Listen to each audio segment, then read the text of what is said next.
deadly sin of gluttony.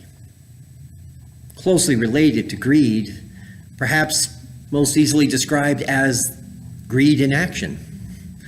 Gluttony is wanting more and more, wanting more than enough, more than our fair share. And I think there's even a touch of, I want more and I want it now. Because really, God, what have you done for me lately? Okay, maybe that's not always a piece of it, but that is a piece of this story, isn't it? This story of the golden calf. I mean, really, what has God done for the people lately, other than liberate them from slavery in Egypt and provide for their needs daily by the manna coming from heaven and bringing them to this mountain where God is present and is going to show them how to live? And, Moses has gone up the mountain and it's been 5 minutes, and let's make a golden calf. I know it might not be exactly how the story played out, but you certainly get that feel, don't you?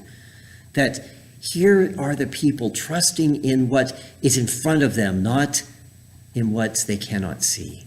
Trusting in their gold, their money, their power, themselves, really. Gluttony always takes us to that solitary place that separates us from God. That's why it's a deadly sin.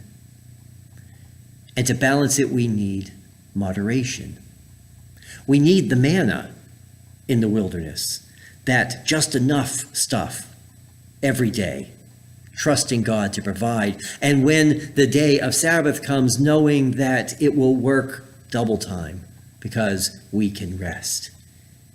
It is about trusting God to be, to do, to simply provide.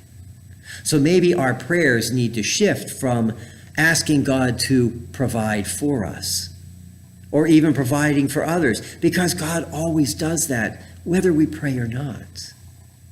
Perhaps we can find moderation and the answer to gluttony by praying for God to open our eyes to see God present in the world, to know that God's presence is right there on the mountain, but also right down here in our hearts, in our lives, providing everything we need so that we might live lives in moderation aligned with the will of God.